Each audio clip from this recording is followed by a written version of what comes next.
Alors voilà, donc la question de l'humilité, j'aimerais bien là plusieurs points. Premièrement, un peu en exergue de cette question de l'humilité, cette phrase de saint Paul, « Que n'as-tu que tu n'aies reçu ?»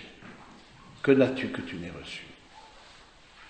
Et je pense que vous êtes plusieurs, en tout cas, dans la retraite, à prendre conscience aussi de tout ce que vous avez reçu. De tout ce que vous avez reçu dans votre vie, de par votre famille. Bon, parfois certains ont des épreuves, mais beaucoup d'entre vous, vous êtes aussi préservés quelque part de grandes épreuves comme la guerre, comme les maladies parfois très graves, des traumatismes, bon, peut-être d'autres l'ont connu, mais beaucoup en tout cas, et me l'ont dit, et ben voilà, c'est vrai que j'ai été quand même très gâté par la vie, comme on dit habituellement. Mais de voir au fond, et puis même les épreuves aussi comme un don de Dieu. Et je pense que c'est important, que n'as-tu que tu n'aies reçu, c'est l'humilité, c'est d'abord de découvrir que tout est don. Alors que l'orgueil, c'est tout est dû. C'est pas du tout pareil. Ça m'est dû. Je suis dans l'exigence, dans la revendication. Ça peut faire paraître partie aussi de ma propre histoire, et qu'à des moments, je suis moi-même dans cette colère intérieure. Première partie, donc définition, étymologie. L'étymologie, donc c'est intéressant de voir l'étymologie des mots, j'aime bien travailler là-dessus. Humilité, ça vient de humus. Humus, le terre, le terreau de la vie chrétienne, c'est ce qui a formé le mot homme. Et ce terreau de la vie chrétienne qui fait que tous les talents que l'on a pu recevoir vont pouvoir se développer. Et donc, du coup, c'est quelque chose qui est comme un climat de fond, comme une base quoi, pour notre vie. Et à tel point, c'est une base que des talents qui sont vécus dans la volonté de puissance, dans la volonté de domination, deviennent des défauts, alors qu'à la base, ils sont des talents. Alors qu'un défaut vécu dans l'humilité, je ne dis pas qu'il devient une qualité, parce que ce serait exagéré, mais en tout cas, il est plus supportable. Et donc, c'est cette terre dans laquelle l'humilité, au fond, va se développer notre vie chrétienne. Deuxième point, l'humilité est une vertu. Qu'est-ce que c'est qu'une vertu? Une vertu, c'est une disposition permanente acquise par la répétition des actes. C'est une vertu, et ça c'est très important de dire que c'est quelque chose qui s'acquiert. C'est une attitude intérieure, on verra, on développera un peu plus tard, quoi. C'est une attitude intérieure qui s'acquiert par la répétition des actes. Et je mets tout de suite en garde, il y a deux formes d'humilité, la fausse et la vraie. Il y a la fausse qui considérait, au fond, l'humilité comme, au fond, se rabaisser dans le sens de se dévaloriser. C'est pas l'humilité. C'est pas l'humilité. Et à tel point que quand on voit la Vierge Marie elle-même, toutes les générations me diront bienheureuse. Et ça, c'est très important. On ne grandit pas dans l'humilité avec une image négative de soi-même. Et avec une image, non, ce n'est pas de Dieu. C'est pas le chemin que Dieu a choisi pour nous. C'est certainement pas de l'humilité. Et moi, j'aime bien cette définition de la grande Thérèse, qu'on dit la grande Thérèse. Grande, c'est par rapport à la petite. Alors, c'était pas forcément une question de centimètres. Mais la grande Thérèse qu'on a, c'est Thérèse d'Avila. La petite, c'est Thérèse de Lisieux, vous le savez, pour rappel. Ce que disait la grande Thérèse, elle dit, l'humilité, c'est la vérité. Au fond, l'humilité, c'est grandir en vérité. C'est devenir ce que l'on est. Devenez ce que vous êtes. Ça veut dire d'abord s'accueillir. Et donc, du coup, s'accueillir, se recevoir. Et je crois que c'est très important que ce soit c'est du domaine de l'acquis. Alors, c'est vrai que quelque part aussi, c'est à notre portée. C'est à la fois le travail de la grâce et à la fois le travail de notre travail, de la personne, de chacun. À la fois le travail de la grâce, à la fois le travail de la nature. Donc c'est quelque chose à notre portée, accessible. C'est quelque chose dans lequel on grandit. Je vous ferai remarquer que la foi est une vertu, que l'espérance est une vertu, que la charité est une vertu. Et en même temps, c'est un don. C'est des vertus théologales, c'est ce qu'on appelle les 3 vertus théologales. Elles sont données au moment du baptême, mais en même temps, le fait d'être donné, il y a une capacité qui est donnée d'aimer à la manière de Dieu, de croire en Dieu et d'espérer en ses promesses. Mais si cette foi, cette espérance, cette charité, elle n'est pas alimentée, elle n'est pas nourrie, elle n'est pas entretenue, ben ça reste un état végétatif. Elles sont là, mais comme dans le cœur de beaucoup de chrétiens, mais du coup, la foi, comment est-ce que je fais pour grandir dans la foi? En faisant des actes de foi. Et ça veut dire quoi, faire des actes de foi? Ça veut dire faire des actes d'abandon, des actes de confiance, de remettre sa vie entre les mains de Dieu, et ainsi de suite pour l'amour et l'espérance. Alors vous avez les vertus, c'est un petit rappel, mais c'est un débriefing que vous connaissez déjà par cœur. Vertus théologales, donc qui ont Dieu comme objectif, comme finalité, et puis ce qu'on appelle les vertus cardinales, force, tempérance, justice, prudence. Très important pour le discernement. Mais nous partons, je dirais, une vision chrétienne part beaucoup plus de l'acquis que de l'inné.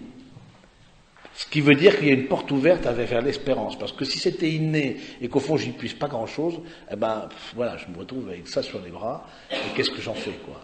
Non, c'est du domaine de l'acquis. C'est-à-dire qu'il y a un chemin possible.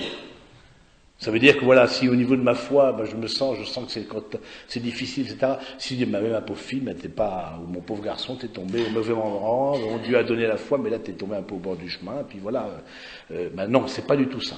Il y a une responsabilité dans notre vie spirituelle. J'y reviendrai. Donc ensuite, l'inverse de l'humilité, pour être clair, c'est la volonté de puissance, volonté de domination, volonté d'avoir raison, d'avoir le dernier mot, volonté d'être à la source. Alors que dans l'humilité, c'est l'inverse. C'est au contraire l'accueil de l'autre, c'est au contraire se mettre au service. Le Père Emmanuel l'a évoqué ce matin avec le témoignage de la Vierge Marie, on est au service.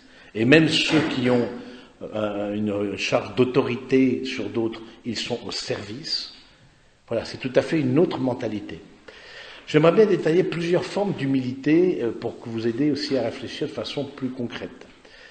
Premièrement, l'humilité face au temps. Je crois qu'on peut être orgueilleux avec le temps. Avec le temps, dans le sens qu'on n'accueille pas le rythme, son propre rythme, le rythme de l'autre, le rythme de Dieu. Et on voit bien que notre rapport au temps dit beaucoup de choses de notre rapport aux autres et de notre rapport à Dieu. Au fond, le rapport au temps, je trouve, est très intéressant parce que c'est comme un point d'iceberg, comme un épiphénomène qui manifeste autre chose. Et on voit bien qu'il y a en ce moment des formes de rapport au temps de personnes qui veulent mettre dans 24 heures plus que 24 heures, qui bourrent le temps quelque part, qui le compressent, qui le compriment. Il n'y a pas de respiration dans le temps. Il n'y a pas de... Voilà, tout est... Et d'une certaine manière, tout est fait, et on vous encourage à chaque fois pour aller dans ce sens-là. C'est tout à fait clair. Hein, on voit bien, et ne serait-ce qu'avec l'Internet, etc., tout est fait pour... on vit H24. H24, c'est pas humain, parce que H24, c'est pas possible. Donc, quel est ton rythme? Ton rythme de sommeil, ton rythme de rencontre, ton rythme, etc., etc. Donc je pense que quelle est la place que tu laisses au contretemps? Je trouve qu'il y a quelque chose de l'humilité qui se manifeste là, dans les contretemps, et dans ce que je n'ai pas prévu justement, dans ce que je n'ai pas planifié, dans ce que je n'ai pas organisé, dans ce qui arrive et qui vient me mettre, c'est vraiment clairement le grain de sable dans le rouage. Est-ce que je trépigne? Est-ce que j'accueille? Est-ce que j'accueille? Voilà.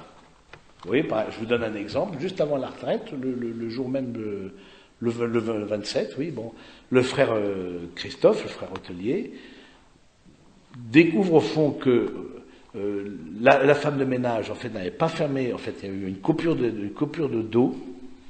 Elle avait laissé le robinet ouvert. L'eau ne coulait pas. Bon, elle est rentrée chez elle, mais entre-temps, l'eau était rétablie. Pendant 24 heures, ça a coulé dans la maison, qui devait vous accueillir. Et on a une place où on a des chambres pour tout le monde, mais on n'a pas plus de chambres que ça. Donc, alors, il fallait, voilà, typiquement un contretemps. C'est des choses, voilà, mais c'est important d'avoir un regard de foi par rapport au contretemps. Mais justement, si je ne laisse pas de respiration dans mon agenda, si je ne laisse pas il y a forcément, à un moment donné, il va y avoir une tension, il va y avoir un stress, il va y avoir un bloc, il va y avoir une volonté de dominer qui va s'exercer d'une part ou d'autre.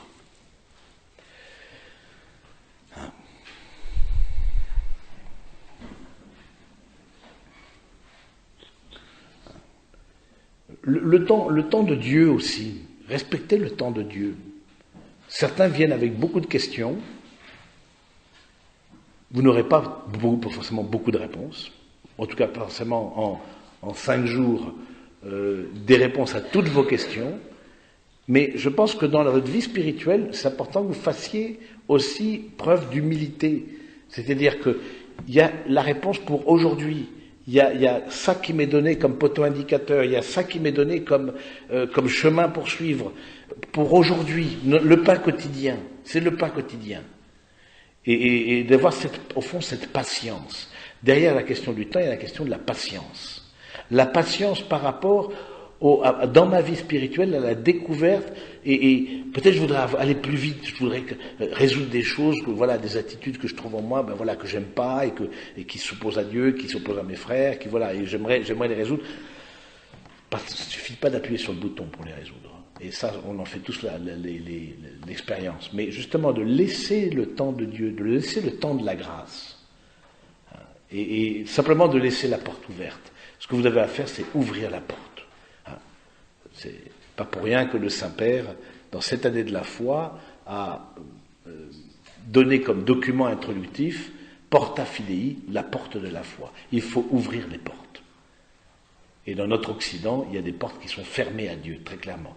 Je ne parle pas de vous, parce que si vous êtes là, c'est que vous la fermez, vous ne fermez pas votre porte à Dieu, sinon... Mais c'est très important de laisser cette porte ouverte pour que Dieu agisse au rythme que lui-même veut, et puis au rythme que vous-même souhaitez. Derrière l'humilité face au temps, il y a l'humilité, l'accueil de la limite. À travers la limite du temps, ce sont aussi nos propres limites que l'on accueille. Accueillir le manque. C'est un lieu où Dieu pourra être présent. Quelle place je donne, par exemple, au manque? Quelle place je donne aux situations d'impuissance, où je ne peux pas changer les choses? Quelle place je donne à ça? Est-ce que ou est-ce que je suis dans une forme, voilà, de volonté de puissance et voilà, j'y arriverai coûte que coûte, et puis je me raidis, et puis et je marche à la force du poignet? Ou est-ce qu'au contraire, dans ces situations d'impuissance, dans ces manques, j'y découvre aussi une source de communion, quelque chose qui me pousse vers l'autre, quelque chose qui me pousse vers le Seigneur, comme un pauvre. L'humilité face au temps, c'est aussi la patience, je l'ai dit, mais lié à la patience, la douceur. La douceur, c'est d'accueillir aussi le temps et les contretemps comme des maîtres spirituels. Et j'aime bien cette phrase du philosophe Pascal qui disait « Les circonstances et les nécessités, voilà nos maîtres spirituels. » Circonstances et nécessités, c'est-à-dire des choses que je n'ai pas choisies.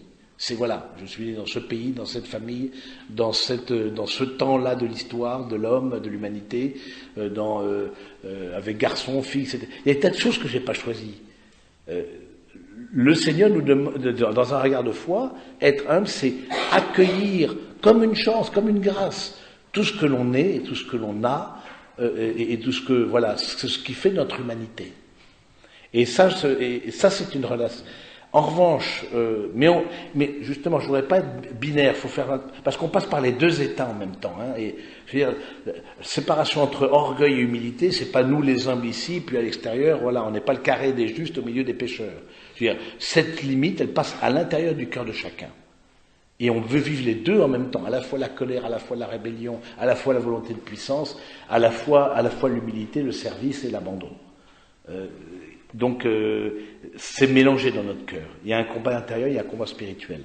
Donc la douceur, c'est vraiment une vertu mariale. C'est une vertu de la très sainte Vierge. C'est un don du Saint-Esprit. Vraiment, parce que ça veut dire aussi que par rapport au temps, je suis apaisé.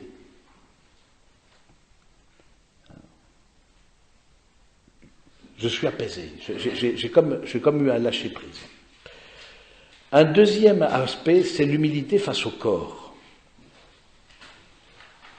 qui est une humilité très importante. Vraiment, je trouve que le corps est un vrai pédagogue. Notre religion, la religion catholique spécifiquement, quoi qu'on puisse en penser, est une religion du corps. C'est une religion du corps. D'abord dans ce temps d'incarnation, où on voit le corps, Dieu, le Verbe de Dieu, celui qui dit Dieu, la parole de Dieu, s'est fait de chair, le Verbe s'est fait chair, a pris notre nature, a pris un corps. Mais ce corps-là, il va encore plus loin quelque part parce qu'il prend le corps eucharistique, hein, et puis se manifeste cette parole de Dieu dans ce qu'on appelle le corps mystique de l'Église, qui est un corps. C'est pour ça que j'ai beaucoup de mal à comprendre pourquoi l'Église a rejeté, a transmis, on peut dire, de façon un peu en toile de fond, voire plus, une image négative du corps. En tout cas, on ne grandit pas et on n'est pas humble en ayant une image négative du corps, encore moins de son propre corps. Et je pense que de ce côté-là, vraiment le pape Jean-Paul II nous a donné des éléments que l'Église n'avait pas pendant 20 siècles. Et il a fallu attendre, parce que c'est vrai qu'on a beaucoup galéré sur les questions liées au corps, et plus spécifiquement sur les questions liées à la sexualité. Il y a eu beaucoup de galères, parce qu'on n'arrivait pas, quelque part, on voyait opposition corps et âme, qui est une opposition assez platonicienne, hein, le corps prison de l'âme. Et ça a été véhiculé pendant un certain nombre de siècles. Hein, n'oublions pas, le corps m'empêche d'aller vers Dieu. Il y a la chair qui est mauvaise et l'esprit qui essaie de s'élever. Et il faut que la chair, l'esprit s'extraye de la chair, me domine, la maîtrise, la chair pour aller vers Dieu. Et c'est très intéressant parce que le pape Jean-Paul II n'a pas du tout posé les questions sous cette forme-là. Il a rappelé premièrement que le corps avait une vocation. Notre corps a une vocation. Et c'est peut-être pas la première fois que vous entendez ça, parce qu'une personne a une vocation, c'est sûr, mais que le corps est une vocation, et il le dit, quelle est la vocation du corps? À manifester, à rendre visible l'invisible. Et il rajoute, dans deux aspects, dans l'incarnation du Verbe, c'est-à-dire dans ce fait que le Verbe se soit fait chair, il manifeste l'amour invisible du Père dans le corps visible du Christ, dans ce corps visible continué qu'est l'Église, le Christ continué. Et puis, il a cette vocation, le corps, de manifester et de rendre visible l'amour invisible dans l'intimité des époux. Et donc, du coup, Jean-Paul II a tout de suite a rappelé le lien entre le corps et la personne. Et hier, Marie-Laure nous a dit un peu quelque chose de cet ordre-là aussi, hein, comment des blocages intérieurs, d'une manière ou d'une autre, ça rejaillit sur son corps. Et alors, du coup, le problème n'est pas tellement le corps, le problème c'est ce dont le corps est le symptôme. Le corps c'est du symptôme. Hein. Et donc d'avoir une humilité face à son corps, c'est d'abord accueillir on n'a pas tous la même énergie. Il y en a qui sont plus fatigables que d'autres. On n'a pas tous besoin du même nombre d'heures de sommeil. C'est accueillir la vieillesse. La vieillesse, bon, ça vous concerne pas tellement, mais ça concerne peut-être vos grands-parents. L'accueillir la vieillesse dans le corps de l'autre, vraiment, je pense à notre père Jean qui est à l'hôpital. Voilà, son corps lui lâche petit à petit Et en même temps, Jean Vanier, que vous connaissez peut-être, hein, c'est le fondateur de l'Arche, où des personnes handicapées vivent comme ça avec des jeunes, etc., une vie familiale. Il dit il y a deux âges bénis dans l'histoire de chaque personne humaine. Il y a le petit âge et il y a la grande vieillesse et le grand âge. L'âge de l'enfance et le grand âge. Parce que là, ou alors on dit, comme d'autres le disent, c'est le grand naufrage. Et nous disons non, c'est le grand lieu de la rencontre. Ça peut le devenir, en tout cas, si on regarde. Mais parce que, alors que c'est là où on voit qu'au plan spirituel, le corps est un vrai pédagogue. Alors que, au contraire d'enfants, eh bien, on nous a appris à être autonome, à être, etc. Et puis dans la vie, dans la force de l'âge, voilà, à mener des projets, etc. C'est très bien, tout ça, c'est très bien. Il y a comme une montée en puissance. Et on voit bien qu'au fur et à mesure de l'âge, eh bien, les forces diminuent, la résistance diminue, et il y a comme une autre maturité spirituelle à acquérir. Donc je trouve que c'est très beau de voir cet accueil du corps dans ses limites. Accueil du corps dans ses limites. Ça peut être, donc, je parle de la vieillesse, ça peut être le handicap, ça peut être la maladie. Voilà, l'un ou l'autre peut être porteur d'une maladie. Et puis voilà, il n'a pas choisi, il a un traitement, il a, que sais-je, une maladie temporaire ou une maladie un peu plus définitive. Où est-ce que j'en suis de l'accueil des limites? Est-ce que j'ai un regard de croyant? C'est ça ma question. Est-ce que j'ai un regard de croyant sur mon corps? C'est pas simplement un regard naturel ou psychologique ou quoi qu'est-ce, non. Est-ce que j'ai un regard de croyant? Et que je découvre aussi dans le corps quelque chose, on est à l'image et à la ressemblance de Dieu dans notre corps. Il n'y a rien de sale dans le corps. C'est le cœur de l'homme et de la femme qui sont sales. Mais dans le corps, il n'y a rien de sale.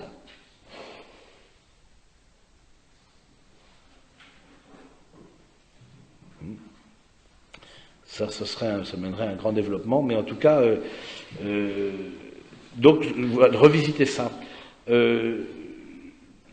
L'humilité face à son propre corps, c'est d'avoir un juste rapport par rapport au corps de l'autre, c'est ce qu'on appelle la chasteté. La chasteté est une forme d'humilité, et je le précise pour ceux qui se destinent au mariage, la chasteté n'est pas l'apanage des religieux, des prêtres, etc. La chasteté, il y a une chasteté conjugale, c'est refuser d'utiliser le corps de l'autre pour soi. La chasteté, c'est un juste rapport par rapport au corps de l'autre, mais la chasteté va bien au-delà des questions de corps et de sexualité. La chasteté, c'est une attitude du cœur. Je refuse de mettre la main sur l'autre, de posséder l'autre, de le manipuler. Et des manques de chasteté, ça peut être tout simplement, voilà, être le tout d'une personne. Par exemple, on voit bien dans les sectes, des personnes très charismatiques, etc., qui attirent, et s'ils n'ont pas cette chasteté intérieure du cœur, eh bien, ça peut très vite, et c'est curieux comme le lien entre les deux se vérifie souvent, quand on n'a pas la chasteté du cœur, tôt ou tard, le corps manifeste, et le corps parle. Donc, c'est pas facile, au fond, la chasteté, c'est la vertu de l'altérité, de l'autre est autre que moi.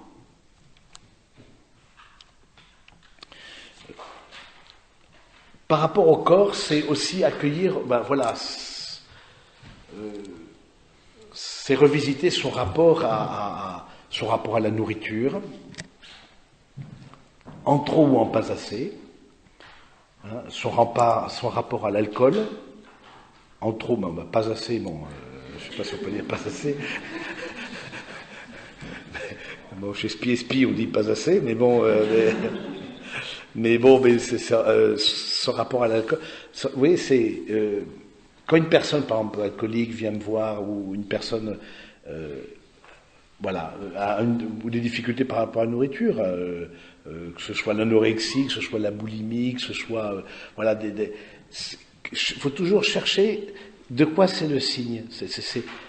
Le corps parle. Il y a une unité du corps et de la personne. Le corps dit la personne. Ça, c'est aussi quelque chose de très beau dans Jean-Paul II. Il dit la personne. Le corps dit la personne.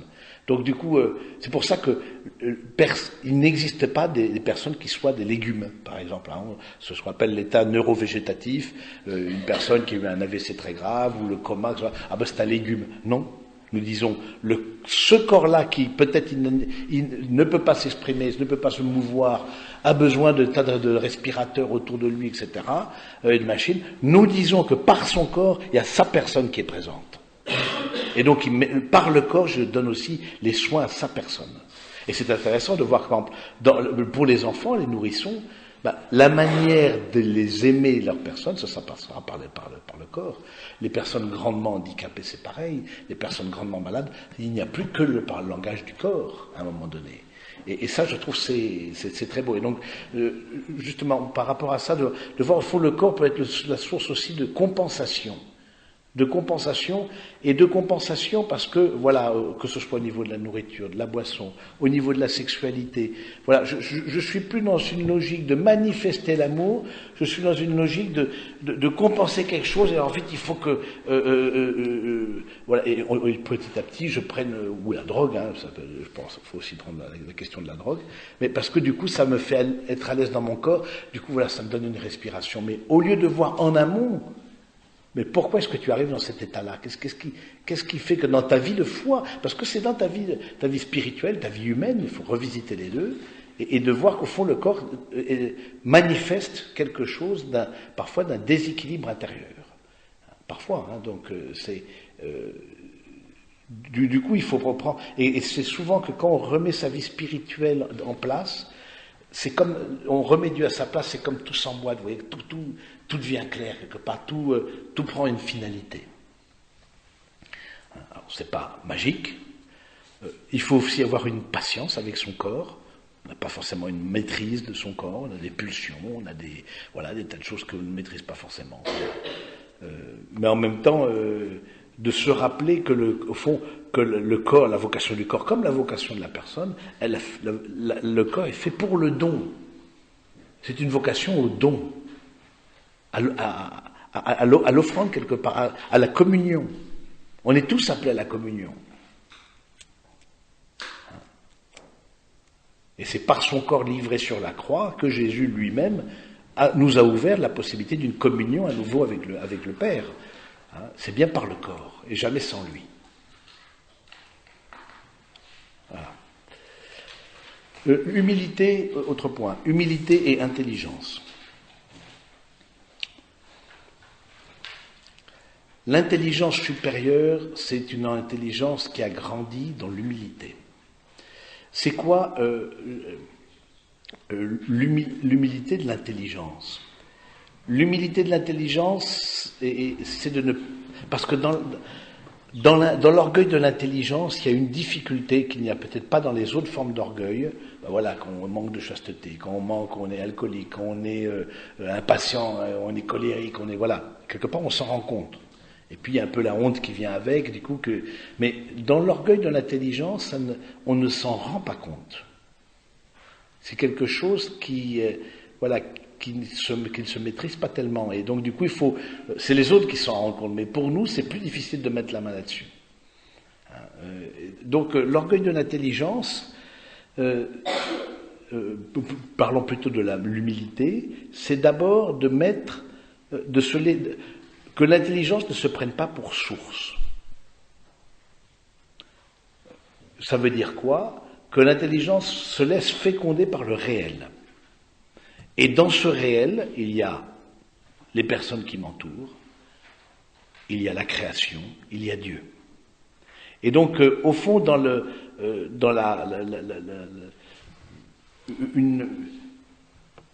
une intelligence supérieure, c'est une intelligence qui a grandi dans une capacité d'accueil, qui s'est laissée féconder. C'est différent de l'érudition. Là, on ne parle pas de diplôme, là, on parle pas de... C'est cette capacité à connecter au réel, cette capacité à faire le lien entre les choses, cette capacité à faire que, quelque part, j'accueille le réel comme premier, alors que l'orgueil de l'intelligence, c'est mon intelligence est première, et le réel n'est que la prolongation de mon intelligence.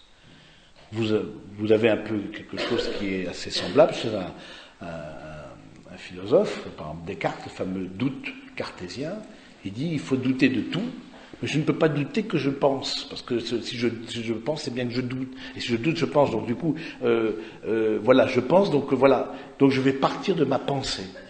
Et toute sa théorie, ensuite, toute sa philosophie cartésienne, vient de mettre au cœur la pensée humaine, comme ce qui est certain. Et là, on voit, c'est tout et progressivement, quand on étudie la philosophie, moi je suis très passionné de philosophie, et quand on étudie la philosophie, on voit bien que ce dérapage de l'intelligence qui n'est plus en accord avec le réel, qui n'est plus ancré dans la réalité, qui ne se laisse plus féconder, qui n'est plus dans une attitude d'accueil, ce dérapage entraîne progressivement que l'intelligence se déconnecte de Dieu. Parce que si au fond, alors que Descartes lui était croyant, pratiquant, etc., mais c'est intéressant de voir comment il a construit son système, Dieu au fond est nécessaire, entre guillemets, comme un mal nécessaire pour que les choses tiennent, jusqu'au moment où il y en a un qui dira, ben non, moi dans ma théorie, j'ai pas besoin de Dieu, et ça tient très bien. Et donc on voit bien comment ce décalage, parce que je n'accueille pas, parce que je ne suis plus en contact avec la réalité concrète qui me vient par les sens. Rien ne rentre dans l'intelligence sans passer par les sens. Parce que je ne rentre pas dans cette dimension-là, eh bien progressivement il y a un enfermement de l'intelligence sur elle-même. Et l'intelligence a cette capacité de donner à nos... Il y a quelque chose d'infini dans l'intelligence. N'oublions pas cette capacité de connaître qui nous rend semblables à Dieu, comme cette capacité d'aimer dans la volonté. Aimer et connaître, c'est ce qui nous rend semblables à Dieu. Et donc du coup, il y a vraiment une forme d'humilité donc en accueillant d'abord la révélation de Dieu. Et ça, je me permets d'insister, c'est que là, je l'ai dit un tout petit mot, mais au fond, la foi, elle est dans l'intelligence. Elle est vraiment, elle élève l'intelligence à une réalité qui n'est pas visible par ses seules forces, auxquelles elle n'atteindrait pas par ses seules forces, la foi. Et donc du coup, parce que si on met la foi ailleurs, ça va être très problématique. Si vous mettez la foi, par exemple, dans la sensibilité, alors il y a le père untel, il me parle, alors ça me fait des tas de gousi-gousi. Je vais dans tel groupe de prière, j'entends une chanson, avec des instruments de musique, etc. Je suis dans l'état, je me mets dans, voilà, ça me fait couler les larmes tellement que j'aime le bon Dieu, etc. Donc je mets la foi dans l'affectif. Alors bien sûr, pas à un moment donné, il y a un affectif, mais cet affectif doit être relayé par l'intelligence. L'intelligence, la foi est rationnelle. Ce n'est pas la crédulité. On ne va pas vous faire jouer à vendredi 13 pour gagner, ça c'est de la crédulité, ça c'est de la superstition. Mais c'est pas la foi. La foi catholique s'appuie sur la parole de Dieu. Cette parole de Dieu, nous croyons, et donc il y a toute une théologie aussi qui s'est développée à partir de la parole de Dieu. Et toute la trace, c'est une vraie science, mais qui part d'un présupposé non pas que l'on peut percevoir par les sens, mais qui part de la révélation. Et la foi, c'est de dire oui à cette vraie, oui, c'est vrai. Et parce que j'accueille cette révélation de Dieu dans sa parole, dans ses sacrements, dans son Église. Eh bien, Marie-Laure l'a très bien dit hier, mais il y a des tas de portes qui s'ouvrent. Et vous commencez à faire des connexions entre les mystères de Dieu, entre l'Eucharistie, entre la Trinité, entre les sacrements, c'est comme une ouverture sur un océan, Dieu lui-même. Donc, moi, je vous dis ça aussi, l'importance que vous travaillez, vous formiez votre foi. Vous avez, de façon générale, à dire votre foi par rapport à d'autres, à la verbaliser. Parce que vous n'avez pas assez étudié, parce que vous ne connaissez pas. Et commencez par exemple par un truc qui est assez récurrent, mais j'espère chaque semaine pour les uns et les autres, c'est la messe. Mais je vous mets au défi, il y en a un, et pendant une demi-heure, il m'explique ce que c'est que la messe.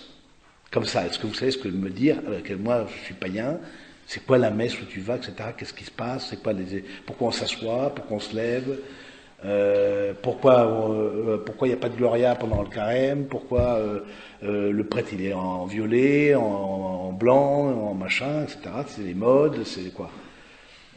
Mais voilà. Donc commencez à travailler la messe, par exemple, parce que c'est quelque chose que vous allez pratiquer la liturgie. Mais dans la messe, il y a toute la théologie. vous retrouverez la Trinité, parce que d'abord ça commence par le signe de croix, au nom du Père, du Fils, du Saint-Esprit. Vous trouverez le salut, vous trouverez tout dans l'Eucharistie. Donc du coup, vraiment, mettez votre intelligence au service de votre foi. La difficulté que vous avez pour un certain nombre, c'est que vous avez eu une croissance intellectuelle au niveau professionnel, mais vous êtes resté, dans le meilleur des cas, avec la foi du catéchisme dans lequel on faisait des coloriages. Donc du coup...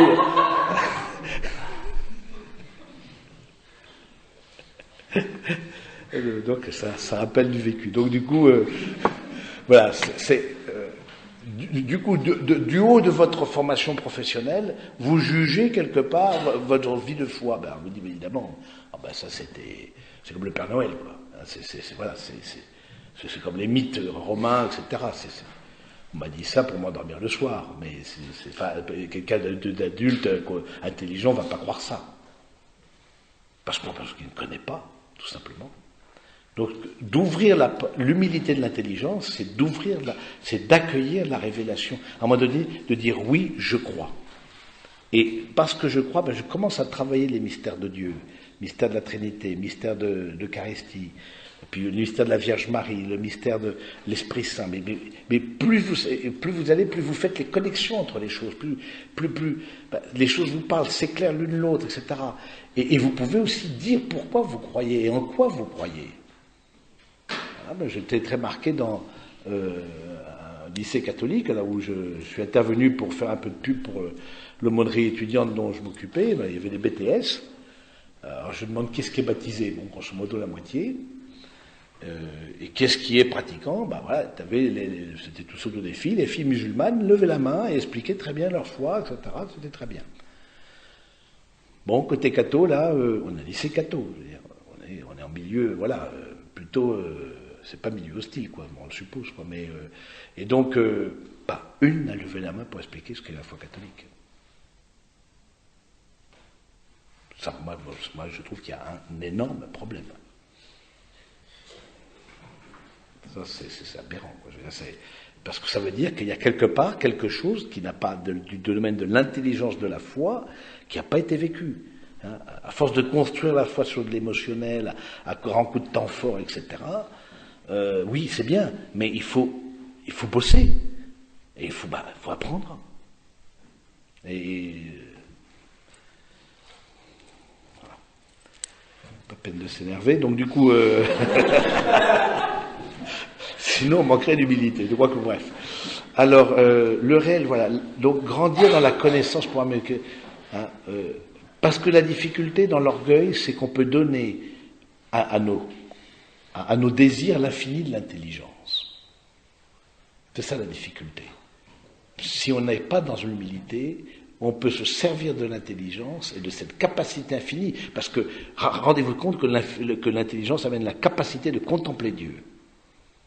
Et donc ça veut dire qu'il y a quelque chose d'infini, nous sommes porteurs de quelque chose de plus grand, d'infini en nous, on peut tout connaître, ça ne veut pas dire qu'on connaît tout, mais théoriquement on pourrait tout connaître, si on prend le temps, s'il faudrait peut-être plusieurs vies, mais il n'y a rien qui ne puisse rentrer dans l'intelligence, jusqu'à Dieu lui-même, et Dieu qui rentre dans l'intelligence, ça s'appelle la béatitude.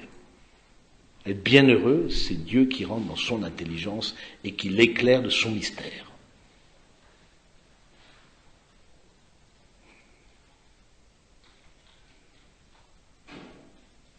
Et ça, pour l'éternité.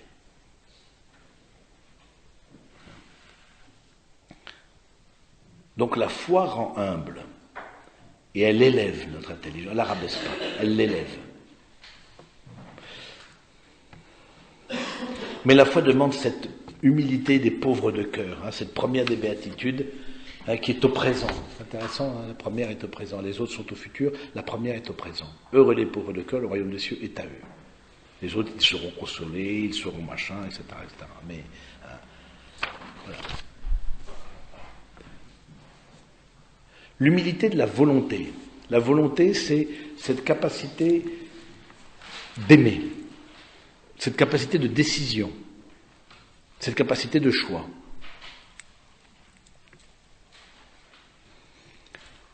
Donc là, c'est plus facile, c'est plus simple. L'humilité, la volonté, c'est aller vers l'autre et demander pardon. reconnaître ses torts, qu'on a mal agi, reconnaître peut-être qu'on a des faiblesses dans notre volonté. Ah bah oui, je vais ranger mon placard demain, puis demain, ou j'arrête de fumer demain, puis demain, c'est la dernière. Voilà, c'est le manque de volonté, c'est le manque de force. La vertu de force, que j'ai évoquée comme vertu cardinale, cette vertu de force qui nous donne justement le courage. Donc c'est le manque de courage qu'on a. Et plus la volonté est forte, plus elle est ancrée, dirigée vers quelque action. Mais vraiment, c'est ça. C'est intéressant de voir saint Thomas d'Aquin relie la grandeur d'âme, c'est d'avoir des grands désirs, d'entreprendre des grandes actions, relie ça avec l'humilité. Parce qu'une forme d'orgueil, c'est jouer au planqué. Et c'est surtout, voilà. Surtout, je suis dans mon petit coin, personne ne me dérange, et c'est ce qu'on appelle le pusillanime. Pusillanime, voilà, c'est celui qui va pas se mouiller, laisse faire les autres. Contrairement au magnanime, magna anima, l'âme grande, la grandeur d'âme. La grandeur d'âme est un signe d'humilité.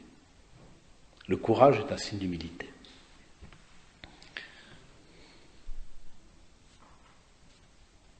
Et par rapport à notre volonté, donc c'est le lieu de l'amour, on peut avoir des faiblesses dans la volonté, c'est sûr. Donc on travaille, c'est avec la pratique des vertus, bon. Mais aussi par rapport à la volonté de Dieu. Et ça, là aussi c'est très important. Il peut y avoir, il faut, et ça c'est un combat, ne pas voir la volonté de Dieu comme concurrente à la nôtre. Ça c'est un des fruits du péché originel. J'ai eu peur et je me suis caché. Adam, où es-tu ? Adam, où es-tu ? Dans les premières pages de la Bible, j'ai eu peur et je me suis caché. Il y a quelque chose de la peur de Dieu en nous. Encore. Qu'est-ce qu'il va me faire ? Qu'est-ce qui va se passer ? Ça, il faut vraiment il faut lutter contre.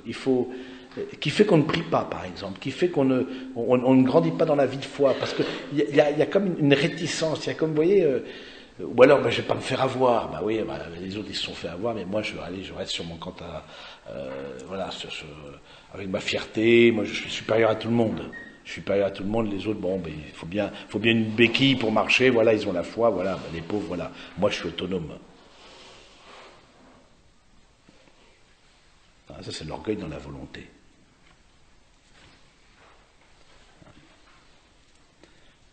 Et une vie de prière est l'un des signes de l'humilité. Comme l'absence de prière est un signe d'orgueil. Parce que dans l'absence de prière, au fond, on se prend soi-même pour Dieu. Alors, on ne le dit pas comme ça, parce qu'on terminerait à l'asile psychiatrique, et si je suis Dieu, etc. Juste pour vous détendre, le père Stéphane, qui nous a fait répéter les chants, lui, est aumônier d'hôpital psychiatrique, là, Clermont dans l'Oise, là, pas très loin. Et donc il y en avait un qui avait prévu la fin du monde pour le 12 décembre. C'était pas le 21, c'était le 12.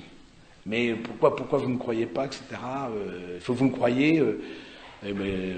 Ça fait quand même 40 ans que je vous dis que je suis Jésus-Christ. Et bon, alors bon, ça me fait. Et je sais bien ce que je dis, donc c'est bien le 12 décembre. Voilà. Donc voilà. Mais alors nous on en rit. Mais le fait de ne pas prier, c'est de ne pas accueillir une autre lumière que la seule lumière de sa propre intelligence. C'est un repli sur soi. C'est de ne pas garder le cœur ouvert à plus grand. Alors on ne le formule pas comme ça, on ne dit pas oui, moi je veux être Dieu, etc. Bien sûr que non. Mais dans les actes, dans les faits, c'est ça. Ça veut dire ça. Ça veut dire, parce que si j'accepte une lumière plus grande, j'y consacre un temps à cette lumière plus grande. Mais si je ne l'accepte pas, j'y consacre pas de temps. C'est-à-dire qu'elle n'est pas plus grande. Ou alors plus grande en absolu, mais pas dans le concret de ma vie. Quoi. Humilité dans la sensibilité. Face à ces émotions. La sensibilité, j'appelle quoi la sensibilité ? C'est tout le domaine des émotions. D'émotion, imagination. Face à ces émotions, il y a des personnes plus émotives que d'autres. Bon, ça, on n'y peut pas grand-chose. De même, il y a des personnes qui sont plus dans l'imagination que d'autres et qui décollent très vite, qui planent, qui se mettent en mode avion. Moi, j'ai appris ça pendant la retraite, que dans les iPhones et autres smartphones, il y avait le mode avion. Vous avez ça dans votre truc ? Alors, en fait, on n'a pas distribué de réveil parce qu'en fait, c'est le mode avion maintenant. Je dis, mettez-vous en mode avion. Oui, c'est ça. Toi, tu t'es mis en mode avion? Ouais, c'est vrai, d'accord. Alors, voilà. Il y en a qui se mettent en mode avion, mais pas sous le même rapport, c'est-à-dire qu'ils sont ailleurs. Ils sont pas dans ce monde. Ils décollent, mais ils sont pas, ils laissent l'imagination, comme on dit, prendre le pouvoir, mais dans le sens c'est une forme de repli sur soi aussi. On n'est plus ouvert au réel. Vous voyez, et donc c'est important l'humilité, c'est l'épreuve du réel, on parle pour l'imagination, et face à l'émotion, à la sensibilité, l'humilité, c'est que, voilà, on a la sensibilité qu'on a, on l'a pas toujours choisie, qu'est-ce que je voulais que j'y fasse, il y en a qui sont très colériques, il y en a qui sont très émotifs, il y en a qui sont qui extériorisent beaucoup, il y en a qui, voilà, mais en tout cas, ce n'est pas à l'émotion de prendre la décision. Ce n'est pas sous le coup de l'émotion, et ça c'est le témoignage de tous les saints. Méfie-toi de toi-même. Méfie-toi de toi-même. Tu sais que tu es exalté, voilà, t'es exalté, etc. Puis d'un coup, les gens bipolaires, c'est une maladie les bipolaires, exalté et dépressif. Alors, ça va être extrêmement pénible. Exalté dépressif. Alors, tout d'un coup, c'est tout le monde, et ils vont gravir la Napurna, etc. Puis le lendemain, au bord du gouffre, voilà, la vie ne vaut pas la peine d'être vécue. Bon, c'est un peu excessif, mais attention à ça. L'humilité face à la sensibilité, à l'émotion, comme à l'imagination, c'est de ne pas les laisser le gouvernail. Voilà, donc je crois que nous pouvons un peu relire ces différents points. On peut le traiter d'une autre manière, la question de l'humilité, mais on voit bien qu'il y a un combat intérieur à livrer.